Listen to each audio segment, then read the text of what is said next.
everybody, welcome back to my channel. My name is Zara and today I'm doing another video essay, and it's not even a video essay really, it's just a discussion video where I'm going to be talking about a topic that I have been thinking about for quite some time now, and I've been debating doing a video on it, but I think I kind of got pushed over my edge a couple of weeks ago, and now I'm finally sitting down to film it.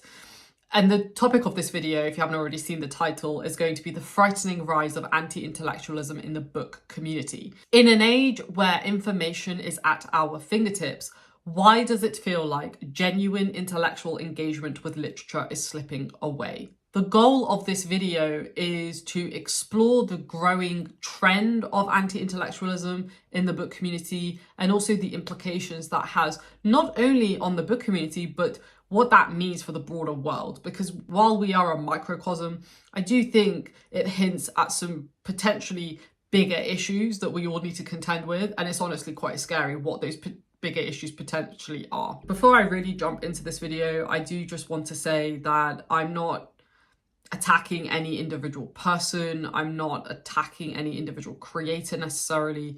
It's just that I'm seeing a continuous theme that doesn't seem to be going away, and it worries me. Like, it genuinely worries me. And as somebody who reviews books, as somebody who reads a lot of books, I read a lot of books and I love reading books, but there is a really, I think, disconcerting thing that's happening in the world today, and I think that's somewhat represented in the book community. And I think we need to talk about it, and I think we should talk about it honestly. And I hope that we can do that in good faith and not get defensive, because I'm not trying to make anybody feel defensive. So I do just want to say that. So let's actually define what anti-intellectualism means in this context, in the book community context. For me, and this is obviously going to be my definition of it, so please do bear that in mind. But when I say anti-intellectualism in the book community, I mean when people dismiss critical analysis, when they value popularity over substance, when they shun complex discussions, when they critique books for having too many words or not enough dialogue, when people do not acknowledge that incredibly popular book series are actually quite poorly written. They can still be fun and enjoyable, but they are objectively poorly written, because you can show how they are poorly written, how they contradict themselves, how there are massive gaping plot holes, how characters are incredibly surface level. This is what I mean by anti-intellectualism. And the thing is, these sorts of things result in oversimplified reviews, or reviewers hyping up books just so that they can get in that author's good books, prioritizing aesthetics over actual content that is meaningful, and discouraging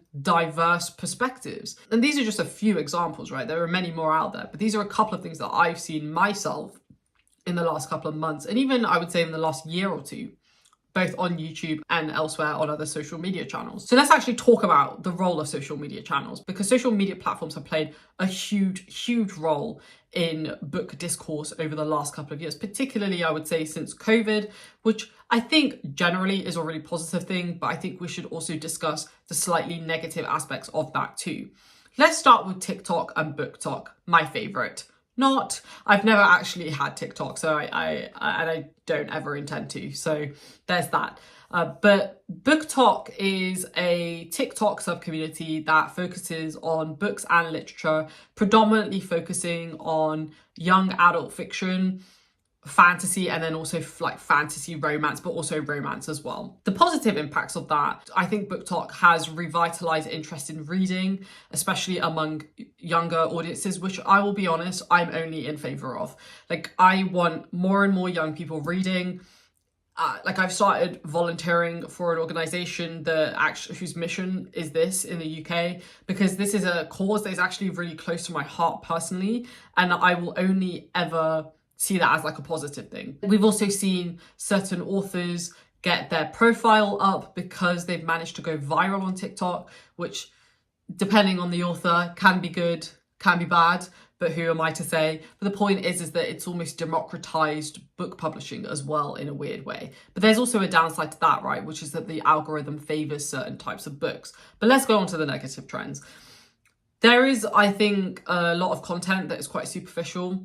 And I'm not saying I'm the deepest person on the internet. And I think it's important that we go beyond just very surface level content. I'll give you a very good example of that, which is prioritizing aesthetically pleasing book covers over literary merit. And the potential spread of like misinformation is another example. The key thing here is that while TikTok is really positive in certain regards, like getting younger demographics to read more, which as I said, I'm only in favor of, it can also feel like it commodifies book reading. Like you need to look a certain way and you need to present your books in a certain way and you need to look a certain way, because if you don't, you're not actually a reader. And that's obviously a load of nonsense. Let's go on to YouTube and BookTube. BookTube is a YouTube sub-community and it's centered on books and literature with content like reviews, hauls, bookshelf tours, also like recommendation videos. Some of these things I do myself on my own channel. My favorite thing about BookTube, and the reason why I actually started with BookTube, and I think I will only ever stick with BookTube, is the in-depth reviews that brings out and the discussions that come out of that as well. Whether it's these sort of video essays, sometimes YouTubers invite each other on their channels and they discuss a series or a book, which I think is amazing. And these things are a really positive force for the community. The negative trends, though, I've noticed in the last couple of years, I'd say in the last year or two particularly, is the pressure to produce rapid, surface level content to maintain viewership, leading to much less thoughtful analysis. There's nothing wrong with doing like short reviews. I do them myself, but I think there's something to be said for content that is designed to be consumed in small amounts, like 30 seconds to a minute, versus like a 10-minute, 15-minute, 20-minute, sometimes even hour-long video.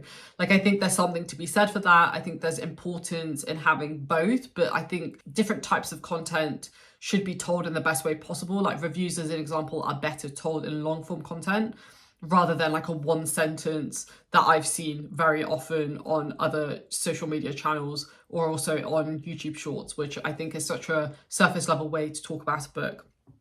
But that's just my opinion. And then the last one that I will mention is Instagram and Bookstagram. Bookstagram is a sub-community on Instagram where users typically share things like, you know, book-related content, often focusing much more on visuals, which does make sense for that platform. I think the positive side of that is that there is a promotion of reading through like really visually pleasing posts. The downside of that, though, is kind of what I said earlier, which is the emphasis on aesthetics over content, where books become props rather than the subject of actual discussion. I have a Bookstagram, it's linked in the description. I very rarely use it. Now I talk about bookstores that I visit mostly because I know that I can't give enough of a detailed review that I personally want to be able to give for book review. So I very, very rarely do. I haven't done a book review on my Instagram for a very long time, I think. Again, nothing against people who do that. I think some people manage to make it work, which I think is great. But I think there's something to be said when something is purely just about the looks rather than what's actually in the book, when ultimately what's in the book is more important. Let's talk about examples of anti-intellectualism on these different social media channels.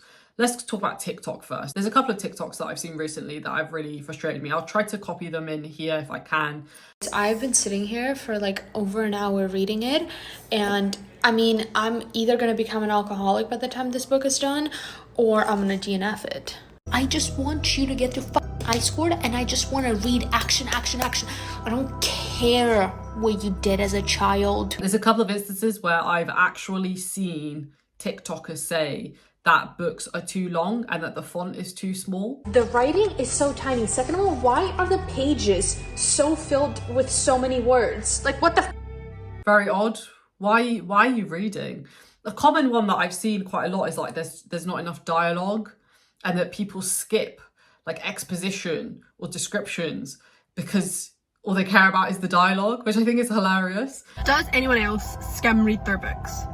And by skim read, I mean only read dialogue. Like, you don't read description. Because personally, I don't care what someone looks like. I don't care where they are. I don't care what they're doing. I care about the content. So what ended up happening is I'm sitting here reading this new book, and I turn the page, and there's a paragraph on the page this long. It goes from the top of my Kindle to the bottom of my Kindle. It's that long.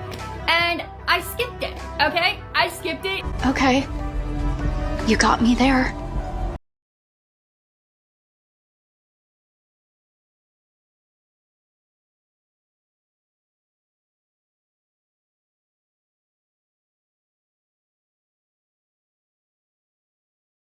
Imagine reading like a Robert Jordan book if you did that. Like, there'd be no book left.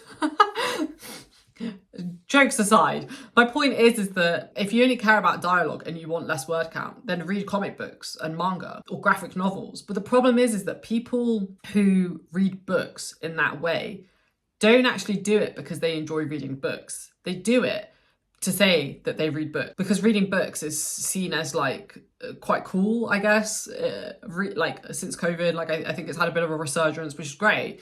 But it's kind of become this thing where like you're a book girl or you're a book guy and like you have a certain type of aesthetic kind of thing, which again, I'm not necessarily completely against, but I think if you really just want books that have dialogue or that have like minimal writing, then just read graphic novels. But graphic novels, manga, comic, they're not seen necessarily in the same way as literature is, because there is, whether we like to admit it or not, quite a negative sentiment towards graphic novels and comics. They're seen as lesser than literature. So that's why those people don't read those things. So that literally goes to show you that people do it just to fit a certain aesthetic, to fit a certain look. And I think that's a bit ridiculous, to be completely honest. Another critique that I've seen a lot on BookTok is where readers I should say, have dismissed classic literature as boring without offering any sort of substantive critique, which to me just reflects a trend of just valuing entertainment and engagement. And by engagement, I mean like with the content that they're producing, rather than engagement in a discussion about whether those critiques make sense or have any standing or grounding in reality. It's very frustrating. I think as somebody who reads a lot of classics and has particularly rediscovered my love for classics, and I think classics are so important. There's a reason why classics are classics. I find it incredibly annoying, to be completely honest, that there are book reviewers on BookTok who have millions of people, hundreds of thousands of people following them and watching their content. And they tend to be of a younger demographic as well. And they're putting off other younger people of reading those types of books, which is extraordinarily upsetting and quite scary. Let's talk about another example on YouTube where, and I have nothing against this because I've also done this myself, but I think there is a massive saturation of booktubers who focus solely on book hauls and unboxings without delving into any of the content or themes of the books, promoting, I think, consumerism over critical reading. Like, I don't actually do book hauls anymore. I did one, I think it was in like Q3 of last year. I was going to do one at the end of Q4, but I actually decided not to do one because whether we like to admit it or not, when you do a book haul, you know, you're showing off your books, but you do end up convincing other people to buy books as well. And while that's not necessarily a bad thing, like if there's an amazing classic or something that I would love someone to pick up because it's an amazing book, that's great. But I'd rather that comes from a review where I've actually like done some sort of analysis on the book, rather than just talking about a book cover and showing you a picture of the book cover, if you know what I mean. Again, there is absolutely nothing wrong with doing book hauls as part of your content, but I think the issue is when that is like pretty much all your content, where it's just like, I buy all these books, but then I have no reviews about any of the books that I've bought. Like, something seems a bit off there. Now let's talk about Instagram. Instagram, I think for me, is really just about aesthetics more than anything else. There's this whole trend of curating bookshelves for aesthetic appeal, where users purchase books to match a certain color scheme rather than for actual reading, reducing literature to a decorative item, which is astonishing. Like, I get wanting to like line your books up in a certain way or whatever, like I get it, but I think like I've definitely seen videos and like Instagram shorts, whatever they're called, reels, whatever they're called, where people literally buy books to just match the color scheme, which I'm not gonna lie, like that's insane to me. That's actually insane to me. I think it's important that literature isn't just reduced to decoration or to trends. Like, reading is important, reading has value, and I think we should be placing more emphasis on discussions, reviews, recommendations, but like making sure those recommendations are grounded in some sort of reality as well. And the thing is, all of this has an impact on book quality, on publishing trends, like a bigger impact than maybe we acknowledge sometimes. Publishers monitor social media now, and they use that to determine which books to promote, sometimes prioritizing marketability over literary quality. I mean, I think we've seen that a lot with the romantasy genre, which is a genre that I absolutely hate. This is romance fantasy, which has been fueled by book talk trends, leading to a surge in lots of very similar books being published that really have no depth to them. It's really just about smut more than anything, rather than a story that actually is interesting and engaging and that has a quality to it that is going to transcend the 21st century, if you know what I mean. I'm not saying that every single book has to be a classic or every single book has to have some profound meaning attached to it, but I think books should be written well, even if it's like a fluffy rom-com. Like, I've read fluffy rom-coms before and they are written extraordinarily well. One of my favorite romance books is a book that is actually written so well. But then I've read so many of the romance books that are just so poorly written. The characters are so flat. The plot just doesn't really make sense. It's a little bit nonsensical. We see that a lot with romance fantasy. I mean, I literally just reviewed Onyx Storm on my channel a few weeks ago, an hour-long video talking about how that book just doesn't really make sense and doesn't really have any sort of redeeming quality about it. And the thing is, this actually impacts the quality of the books that are subsequently written. It may make authors feel compelled to write for trends rather than for passion, potentially compromising originality and depth. Fourth Wing is a perfect example of this. That author who wrote that series, or the first 3 books, she wasn't writing the series because she really wanted to write a romance fantasy series. She wrote it because the publisher realized romance fantasy is big and there's a lot of money in it. They asked their roster of authors to pitch a series, and ultimately Rebecca Yarros won that pitch, and that's why she's writing this 5-book series. Bear in mind, it was actually supposed to be a trilogy initially, and then it became a 5-book series after the first book sold so well. And I think that literally just makes my point, which is that authors are almost being forced to tailor their writing to fit popular tropes that are prevalent on social media platforms, and they're doing it really poorly, and the quality is declining. And I've definitely seen with authors like Sarah J. Maas, who was one of the, I guess, OG, I don't know if we can say that, but like, she was one of the most popular romance fantasy authors, like before romance fantasy really exploded, in my opinion. Not to say she was the first one, because she most certainly was not, but she's definitely up there as one of the ones who's played a really key role in romantasy evolving in the way that it has. And she's got worse as an author. Her writing has got worse as her books have progressed. And I think it's because she's now writing for tropes and writing for things that she'll know will get engagement online, rather than books that actually have some sort of literary merit to them. And this also impacts readers as well.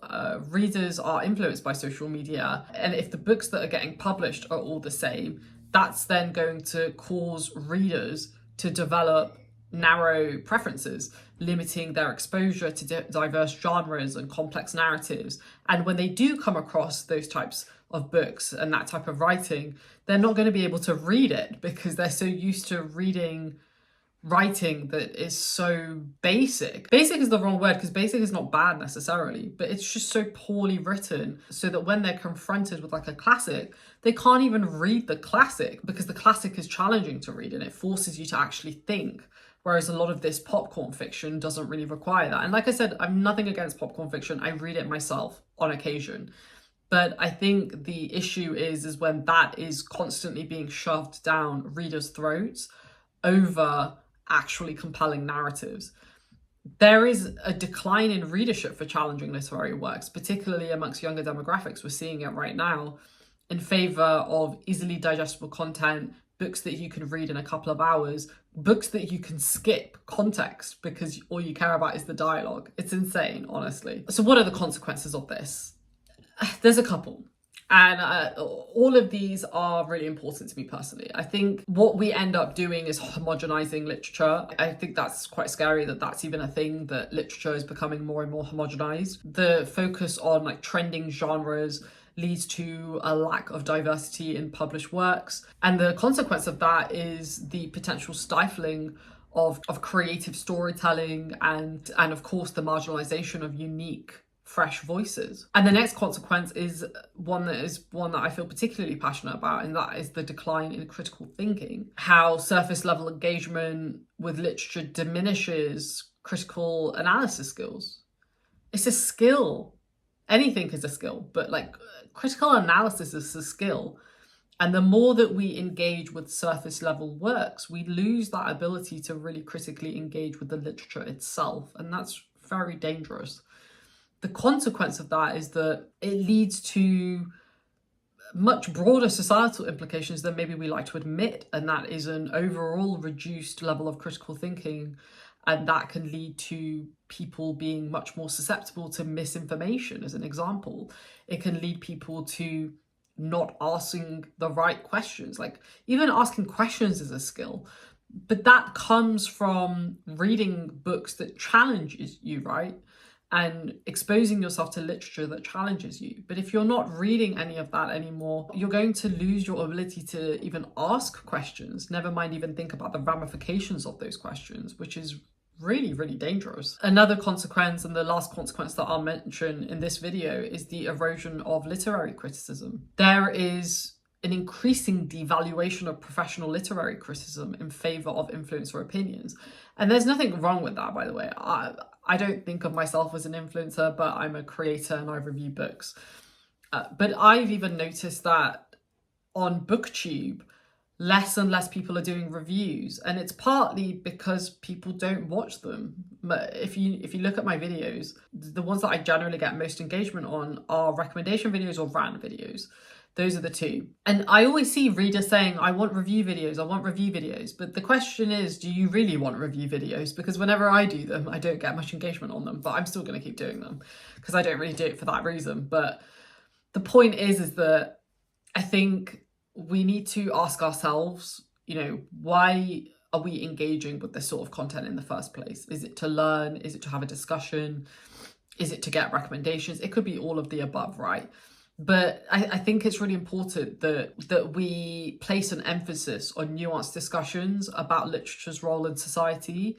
And I'm really scared that we're going to lose that, because we're already losing it. And I think that's only going to continue to happen, both within the BookTube and broader social media book communities, but also just in society. I mean, we can look at certain countries in the West right now where departments for education are being eradicated. I mean, that's insane, isn't it? Like, it's full on V for Vendetta, folks. Like, we've reached V for Vendetta. My point is, though, is that there is this almost systematic effort to displace reading as an important part of society. And that terrifies me. It really does. And I think it should terrify you as well. So what can we do about it? I don't like to be nihilistic about these things. We all can do something about it. Whether it will make a difference, I don't know. But I think if it even makes a difference for one person, that in itself is a success. We need to reclaim intellectual engagement. We need to take up responsibility and do something about it rather than complain about it. And that's why I'm talking about that now. I think if you're a content creator, we need to urge each other to balance entertaining content with thoughtful analysis, whether it's incorporating diverse genres and critical discussions onto our platforms. Like I said, I think a lot of the booktubers that I know of, they already do this, but we can always do more. For readers, I'm a reader too. We need to continue to seek out challenging literature and engage in discussions beyond social media trends. I think if you're somebody who watches, like book analysis videos, maybe comment. If you're somebody who watches like book reviews or like book discussion videos and you don't typically comment, why not try commenting on one the next time you watch one? These things, while they may seem small, are actually really important, because it also shows to the person making that content that this content matters, and that in itself is a signal to keep doing it. We need to encourage people to do these types of videos. So if you do watch these videos, like it, engage with it, comment, speak to people. These spaces are generally very safe. Nobody's going to judge you, at least I'm not going to judge you. You know, also join like local book clubs, attend literary events to deepen your reading experiences. Whatever it may be, I mean, there's so many amazing things out there, not even just online, but also just out in the world. Like, get out of your house. And like, I say this to myself as well. I doing better on it, but I need to do more. And I think it's important we hold each other and ourselves to account for that. And then for publishers, I think publishers, particularly in today's age, need to advocate for the support of diverse voices and creative, unique, innovative, I hate that word, but I'm going to use it for a lack of another word, storytelling. These people have large marketing budgets. Rather than putting that all behind Rebecca Yarros, let's put some of that money behind some other up-and-coming authors who maybe come from different backgrounds. Invest in marketing strategies that highlight literary merit alongside marketability rather than just on marketability. While it's a scary time, I think, for the book community, in the sense that I think we're losing what makes the book community really special and really unique, I think there is an opportunity for us all to take a little bit of responsibility and actually do something about it. I think the book community is so important to the world, honestly, to society, and I think it's really important that we foster a culture that values intellectual engagement. Trends come and go, and while they do come and go,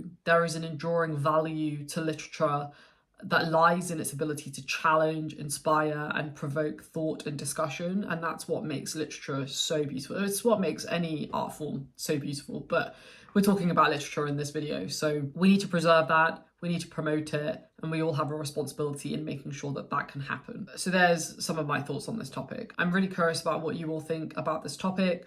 Please let me know your thoughts down below in the comments. Do you even agree that there is a rising amount of anti-intellectualism in the book community? If you do agree, what examples have you seen, and how would you also counteract that potential decline as well? Let me know down below in the comments. Really, really excited to chat about this with all of you folks, and I hope to see you there. If you like this video, please do give it a thumbs up. If you like this type of content, I will be doing more video essays going forward, so please do consider subscribing. And I do also do reviews and recommendation videos, so feel free to check those out. Otherwise, I will see you in my next video. I hope you like this one. Thanks for watching. Stay safe, take care, and I'll see you very, very soon.